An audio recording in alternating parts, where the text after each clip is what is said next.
let it out. Are you cool? You do realize that everything that moves pertaining to you, especially at home, I get a phone call about. Yeah, I get a phone call about. I get an actual phone call. A motherfucker called me on Friday and told me that you was coming in town. They told me that you was staying at the Holiday Inn right across from the post office on Robert T. Long Way. You see what I'm saying? I know your every move, bitch. I knew that you was having that dinner with... I know. I sent him. You guys are welcome. You're welcome. I'm the one who sent Jedediah Brown to speak on my behalf because I want to know why the fuck is a celebrity getting a pass? She got so much money, right? We all so broke. You couldn't afford to pay $7,000 in back taxes on a house you own that you ain't paid no taxes on in 3.5 to 4 years. But we the broke motherfuckers. You gotta call in political favors with the fucking mayor to have the debt wiped clean for you so you can get the deed back to the house because it belonged to land bank now. 700 houses were sitting on a foreclosure list on a Friday. By Monday, it was 699. One family got saved. 699 did not. I'm going to tell you exactly which house disappeared. And once I do, you're going to understand why this isn't a coincidence story. This is a power story. Welcome to Tea with Sienna, where we don't do rumors, we do receipts. And today, baby, the receipts involve a mayor, a Mother's Day dinner, and a debt that vanished faster than most people can find their car keys. Hit subscribe, ring that bell, because this one is going to make you look at your own city's paperwork a little differently. Hey, for all y'all that don't know, y'all know I be taking a political stance when it comes to certain shit. Looky, bitches, here comes motherfucking Cookie. How y'all doing? Come on in here. Let's talk about it. Let's talk about it. Because I need y'all to explain to me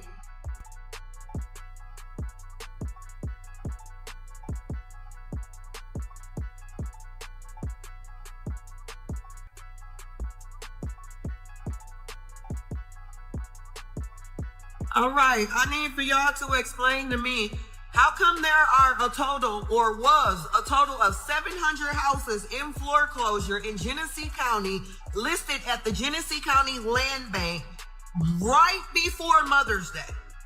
Right before Mother's Day. That Friday, which was, let me give y'all exact dates so we all can be on the same page. I need everybody to be on the same page as a whole collective entity. So, when we all went to sleep on Friday, May 8th, 2026, there was 700 houses on the foreclosure list for Genesee County Land Bank. When we woke up on May 11th, 2026, it was only 699 houses on the Genesee County Land Bank foreclosure list. Would y'all like to know the one house that they took off over the weekend when she miraculously, coincidentally, came to Michigan to have a Mother's Day dinner with the mayor? Yeah. That Monday morning, he gave her back the deed to her house. Now, for all of the 699 other people whose houses are in foreclosure and they are losing their house in Genesee County, I need for you guys to actually go to Land Bank and ask them, and go to the city treasury's department also, and ask them, hey, if Claressa, the $8 million contract, $1 million baby of Flint, Michigan, is able to get her house back, can us in property get ours back too? Let's start with the timeline because, baby, the dates alone do a lot of the talking. On a Friday, 700 houses were listed on a county foreclosure list. Regular families, regular struggles, regular stress about losing the roof over their heads. Then, over that same weekend, one specific house came off that list, not through a payment plan, not through a hardship program. It came off right after its owner flew in for a cozy Mother's Day dinner with the mayor, out of 700 families drowning in the exact same crisis. Baby, the one name that got pulled out of the water was the one with a direct line to the person holding the rope. That is not luck. That is proximity to power. And proximity to power is not something the other 699 families had access to. So now let's talk about how long this debt had actually been building, because baby, this part changes everything. We are not talking about a missed payment or two. We are talking about 3.5 years of unpaid property taxes on a house. 3.5 years, baby.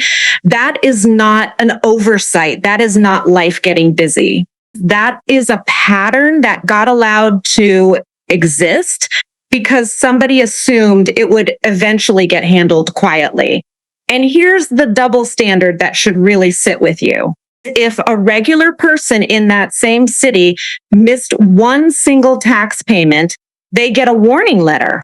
Missed payments for 3.5 years straight, and regular people get an eviction notice. It's not a dinner invitation with the mayor. Let's call this what it actually is, because baby, the word matters here. Using a personal relationship, a favor, a friendship with someone in power to make a public debt quietly disappear, that is not networking. That's not just knowing the right people.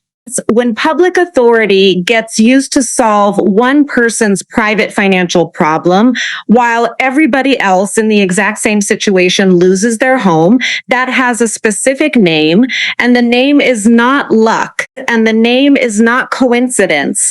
It is the exact definition of using a position of influence for private gain. And baby, once you see that pattern clearly, you cannot unsee it. Now let's get into the spending numbers, because this is where the story stops being complicated and starts being simple. Reports of tens of thousands spent on jewelry. Reports of even more spent at a luxury handbag store.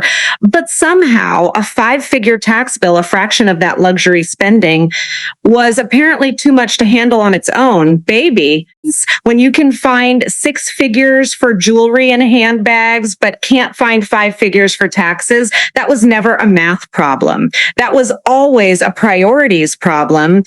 And the math just finally caught up to the story everybody already suspected. It's the part that honestly stings the most. And baby, I need you to sit with this one. There's a whole public narrative built around coming from nothing, about representing a hometown, about being proof that a struggling community can produce somebody who makes it. And that story is powerful. People connect with it. People root for it. But you cannot build your entire identity on where you came from and then stay quiet while the people still standing exactly where you started are losing the very thing you just got handed back without a fight. Representing a community means something different when you actually show up for it, not just when it's convenient for the brand. And finally, baby, let's talk about the difference between owning something and just borrowing the appearance of it. There are claims that the home being showcased publicly isn't even owned outright, that it's leased rather than owned. Now, sit with that for a second, because there's an entire narrative floating around about someone else covering every expense, every bill, every luxury. But baby, you cannot build a legacy on a lease. The moment the public story about your life gets bigger than the actual paperwork sitting behind it, the whole image becomes one bad month away from completely falling apart. Ownership is stability. A lease is just a very convincing photo opportunity. That's the tea, baby. If one phone call can undo 3.5 years of unpaid taxes, what does that tell you about who the system actually protects? Drop your verdict below. Same cup, bigger questions next week. Bye. This girl